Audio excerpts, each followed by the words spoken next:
Hello everyone, welcome to Engineers Education Point. In this video, we are going to solve the question paper of Radio and Telecommunication Engineering 2017. हम लोग 2017 में numerical question जो पूछा गया था उसको solve करेंगे। क्वेश्चन नंबर 2 है 2017 का, calculate the maximum effective aperture of an antenna at a wavelength of 5 metre which has a directivity of 75। देखिए वेवलेंथ दिया हुआ है और डायरेक्टिविटी दिया हुआ है, तो फार्मूला यूज कीजिए।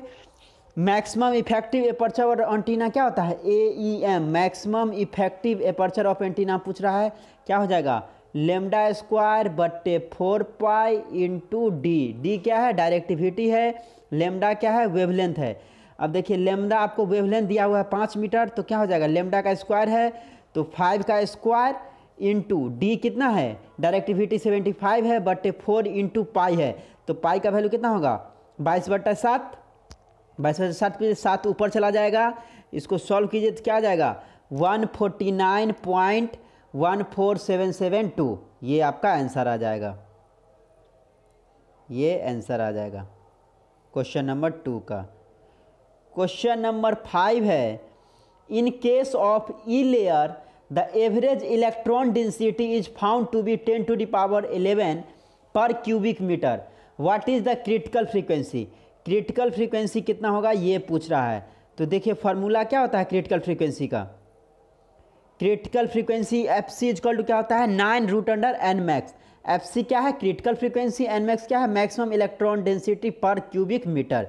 तो FC इक्वल टू क्या आ जाएगा 9√n max। nmax का वैल्यू कितना दिया है 10⁻11, nmax का दिया हुआ है 10⁻11। इसको पुट कीजिए, सॉल्व कीजिए तो कितना आ जाएगा 2846049.89। इसको सॉल्व करने पे आपको ये वैल्यू आ जाएगा, क्रिटिकल फ्रीक्वेंसी यहाँ से हो जाएगा। नेक्स्ट क्वेश्चन नंबर 6 है 2017 का है, the carrier frequency in an AM modulator is 1000 kilohertz. Carrier frequency 1000 kilohertz दिया हुआ है। If the modulating frequency is 15 kilohertz, what are the first 3 upper sideband and lower sideband frequency. पहला 3 जो है अपर और लोअर साइडबैंड फ्रीक्वेंसी पूछ रहा है। तो देखिए यहाँ पे क्या क्या दिया है, कैरियर फ्रीक्वेंसी FC दिया है कितना 1000 किलोहर्ट्ज दिया हुआ है, और क्या दिया हुआ है मॉड्यूलेटिंग फ्रीक्वेंसी FS कितना दिया है 15 किलोहर्ट्ज दिया हुआ है। आपको अपर साइडबैंड फ्रीक्वेंसी और लोअर साइडबैंड फ्रीक्वेंसी पूछ रहा है, 3 अपर और 3 लोअर साइडबैंड, फर्स्ट 3। तो अपर साइडबैंड क्या होगा FC plus S, FC plus FS, FC plus 2FS, FC plus 3FS। देखिए FC और FS का वैल्यू दिया हुआ है, तो FC प्लस FS कितना हो जाएगा 1000 plus 15 1015 kilohertz. FC plus 2FS कितना हो जाएगा 1000 प्लस 2 × 15 1030 किलोहर्ट्ज, और FC प्लस 3FS कितना हो जाएगा 1045 किलोहर्ट्ज। तो ये आपका 3 अपर साइडबैंड फ्रीक्वेंसी आ गया। उसी तरह 3 लोअर साइडबैंड फ्रीक्वेंसी क्या क्या हो जाएगा FC minus FS, FC minus 2FS, FC minus 3FS। तो FC माइनस FS कितना हो जाएगा 1000 minus 15 means 985 kilohertz. FC minus 2FS कितना हो जाएगा 1000 माइनस 2 × 15 तो 970 किलोहर्ट्ज आ जाएगा, और FC माइनस 3FS कितना हो जाएगा 1000 माइनस 3 × 15 तो 955 किलोहर्ट्ज आ जाएगा।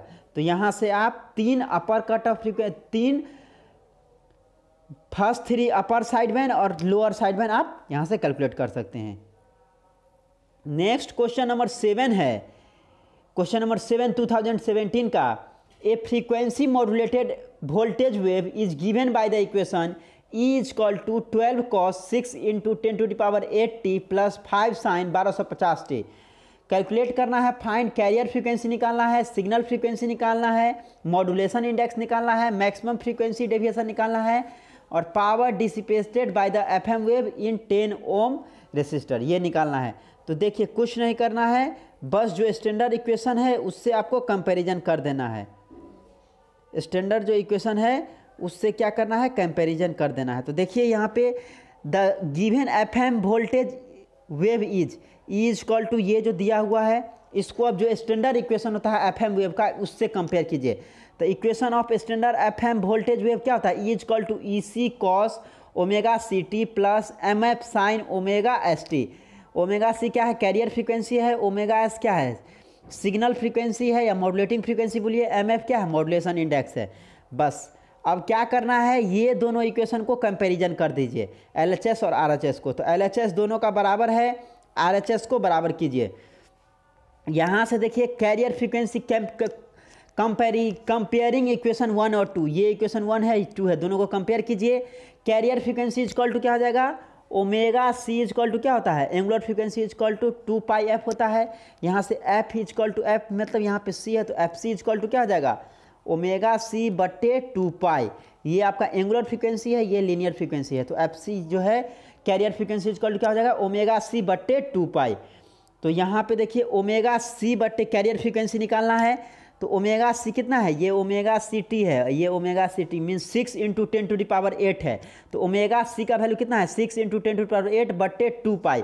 इसको कैलकुलेट कीजिए कितना आ जाएगा, 95.5 × 10⁻6 हर्ज। सिग्नल फ्रीक्वेंसी क्या हो जाएगा, देखिए यहाँ पे क्या दिया हुआ है, कंपेयर कीजिए तो यहाँ पे ओमेगा एस है, यहाँ पे 1250 means omega S equal to 1250 दिया है। तो एफ एस इक्वल टू क्या हो जाएगा, सिग्नल फ्रीक्वेंसी या मॉड्यूलेटिंग फ्रीक्वेंसी बोलिए, ओमेगा एस बटे 2 पाई, तो 1250 बटे 2 पाई, पाई का वैल्यू आप 12/7 रखिए तो कितना आ जाएगा कट के, ये आपका 199 हर्ज के अप्रॉक्स आ जाएगा। नेक्स्ट है मॉड्यूलेशन इंडेक्स पूछ रहा है, देखिए क्या क्या निकल, मॉड्यूलेशन इंडेक्स पूछ रहा है तो कंपैरिजन कर दीजिए। यहाँ पे देखिए 5 साइन 1250 टी, यहाँ पे M F sine omega S T, omega S कितना है 1250 है और 5 क्या हो जाएगा, एम एफ हो जाएगा। तो modulation index M F equal to कितना हो जाएगा, 5 हो जाएगा। फिर है मैक्सिमम फ्रीक्वेंसी डेविएशन, और maximum frequency deviation equal to क्या होता है, M F into F S होता है। Maximum frequency deviation equal to क्या होता है, M F frequency deviation into signal frequency. तो यहाँ से बस पुट कर दीजिए, एम एफ आपको पता है, एफ एस पता है, एम एफ निकला 5 और एफ एस निकला है आपका 199 हर्ज, इसको गुना कीजिए तो 995 हर्ज आ जाएगा मैक्सिमम फ्रीक्वेंसी डेविएशन। और पावर डिसिपेटेड क्या हो जाएगा, E R M S square बट्टे आर, तो E R M S means क्या हो जाएगा, मैक्सिमम वोल्टेज बट्टे √2। तो मैक्सिमम वोल्टेज कितना हो गया, यही है ना ई सी, ये जो है 12 हो गया, तो 12 बट्टे √2 का होल स्क्वायर बट्टे 10। आर आपका दिया हुआ है क्वेश्चन में, यहाँ पे देखिए ये आपका 10 ओम दिया हुआ है, इसको कैलकुलेट कीजिए तो यहाँ से आपको पावर डिसिपेशन निकल जाएगा 7.2 वाट। तो ये आपका क्वेश्चन नंबर 7 है, 2017 में पूछा हुआ क्वेश्चन। क्वेश्चन नंबर 8 है, the antenna of an TV transmitter is located at a height of 500 feet above the ground level, calculate distance over which direct ray coverage is possible if the height of receiving antenna is 30 feet. देखिए transmitting antenna का जो ground से height है वो 500 feet है और receiving antenna का जो हाइट है वो 30 फीट है। अब आपको लाइन ऑफ साइट कैलकुलेट करना है, जो लाइन ऑफ साइट डायरेक्ट जो है कितना ये होगा, ये 500 फीट है ट्रांसमिटिंग, ये आपका 30 फीट है और ये डायरेक्ट लाइन ऑफ साइट आपको कैलकुलेट करना है। तो क्वेश्चन आप देख रहे हैं, लाइन ऑफ साइट हम लोग कैसे कैलकुलेट करेंगे, line of sight can be calculated, जिसको हम लोग शॉर्ट में LOS बोलते हैं। Line of sight can be calculated using the following equation से। DM इक्वल टू क्या होता है, √2R/H of T plus √2R/H of R, where सबका अपना अपना मीनिंग है। देखिए DM क्या है, डिस्टेंस टू रेडियो होरिजन, ये जो हॉरिजॉन्टल डिस्टेंस है ये हो गया। HR क्या है, height of receiving antenna. ST क्या है, हाइट ऑफ ट्रांसमिटिंग एंटीना। और ये R क्या है, रेडियस ऑफ अर्थ है। अब यहाँ से देखिए HT कितना दिया है, height of transmitting antenna 500 feet दिया है। हम क्या करते हैं, सबको मीटर में कन्वर्ट कर लेते हैं, तो 1 feet is equal to 0.305 metre होता है। एक्चुअली हम लोग फुट बोलते हैं, 1 फुट, जब इसका पुलरल्स होगा तो उसको फीट बोलते हैं, पुलरल्स होगा तो फीट, सिंगुलर में हम लोग फुट बोलते हैं। तो 1 foot is equal to 0.305 metre होता है। तो अब फीट को क्या करें, मीटर में कैलकुलेट कर रहे हैं, तो 500 गुने 0.305 मीटर, तो कितना आ जाएगा, 152.4 मीटर आ जाएगा। उसी तरह HR जो है रिसीविंग एंटीना का हाइट कितना हो जाएगा, 30 फीट है, तो 30 × 0.305 मीटर मतलब 9.144 9.144 मीटर आ जाएगा। अब देखिए रेडियस ऑफ अर्थ जो है मीटर में कितना होता है 6.4 इंटू 10⁶ मीटर, ये मीटर में है रेडियस ऑफ अर्थ। अब आप ये फार्मूला पुट कर दीजिए और यहाँ से कैलकुलेट कर लीजिए line of site distance dm = √2r h of t plus 2r h of r। Put कर दीजिए वैल्यू को। 2 इंटू आर का वैल्यू कितना है 6.4 इंटू 10⁶ गुने, इसको भी मीटर में लिखेंगे क्योंकि ये मीटर में लिए हैं तो ये भी मीटर में लेंगे, तो 152.4 है ट्रांसमिटिंग एंटीना का हाइट। उसी तरह प्लस 2 इंटू 6.4 इंटू 10⁶ गुने एच आर कितना है 9.144। ये दोनों को सम कीजिए तो आपको आ जाएगा 94,985.606 मीटर।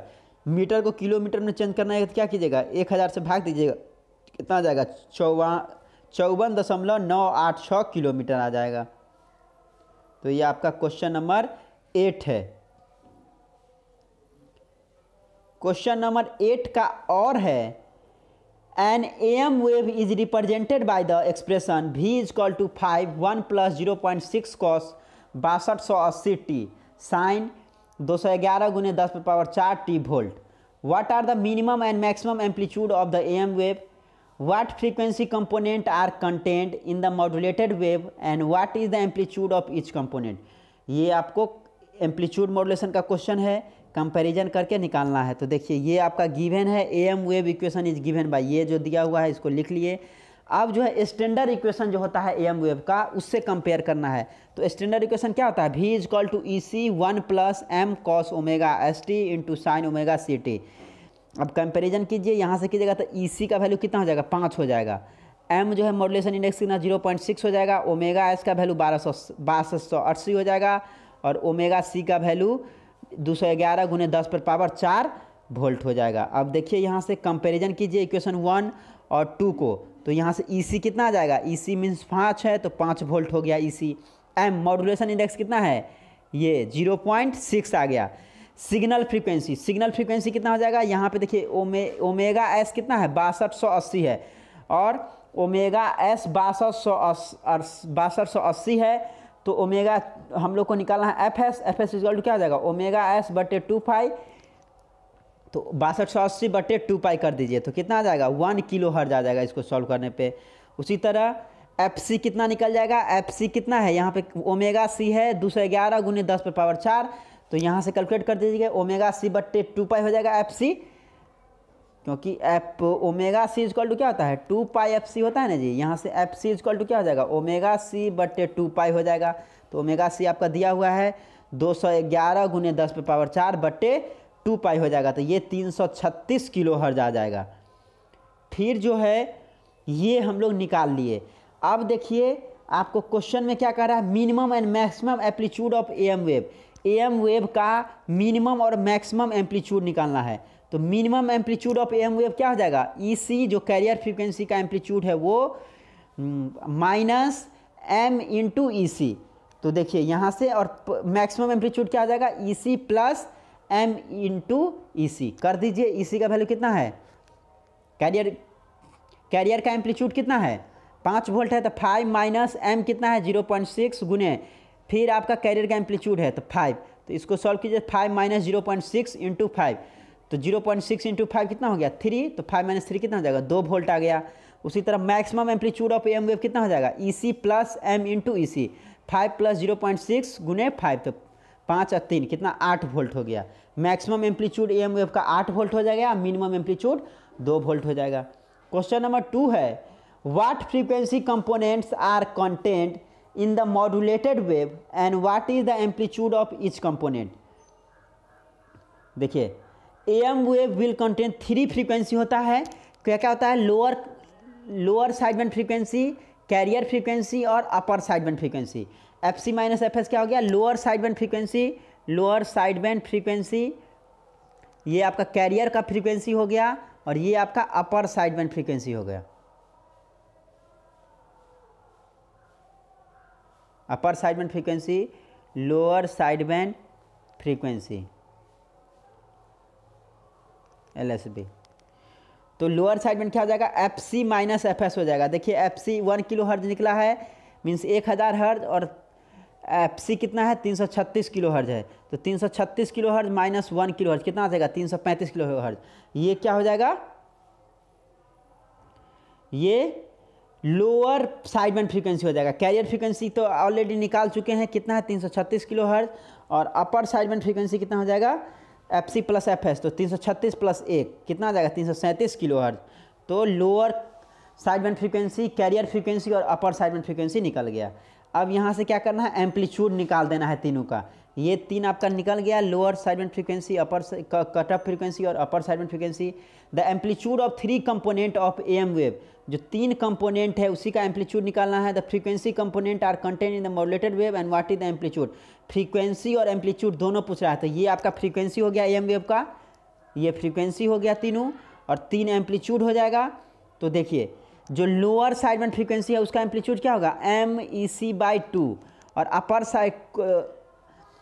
साइड बैंड फ्रीक्वेंसी का भी एम्पलीट्यूड, दोनों का एम्पलीट्यूड सेम होता है, और कैरियर का एम्पलीट्यूड क्या होता है ज़्यादा होता है। ये आपका अगर देखेंगे तो ये आपका अगर EC है तो इसका एम्पलीट्यूड, और लोअर और अपर साइड बैंड ये आपका हो गया लोअर साइड बैंड का EC/2, और ये आपका M × EC/2। तो लोअर साइड बैंड और अपर साइड बैंड का जो एम्पलीट्यूड होता है वो सेम होता है, और कैरियर का एम्पलीट्यूड जो है वो आपका ज़्यादा होगा। तो बस फॉर्मूला पे कैलकुलेट कर दीजिए, ये आपका लोअर साइड बैंड जो है उसका एम्पलीट्यूड होता है M × EC/2 हो जाएगा, M × EC/2। तो 0.6 है, EC 5 है बटे 2, 1.5 वोल्ट आ गया। और EC कितना है 5 वोल्ट है, ऑलरेडी दिया हुआ है। कैरियर का एम्पलीट्यूड 5 वोल्ट है, तो ये 5 वोल्ट हो गया। और अपर कट ऑफ फ्रीक्वेंसी का एम्पलीट्यूड क्या हो गया, अपर कट ऑफ फ्रीक्वेंसी कितना हो गया, अपर कट ऑफ या upper side band frequency FC plus FS 337 kilo hertz आ गया, और एम्पलीट्यूड कितना हो गया M × EC/2। तो M क्या है मॉड्यूलेशन इंडेक्स है, तो 0.6 × 5/2, तो 1.5 वोल्ट आ गया।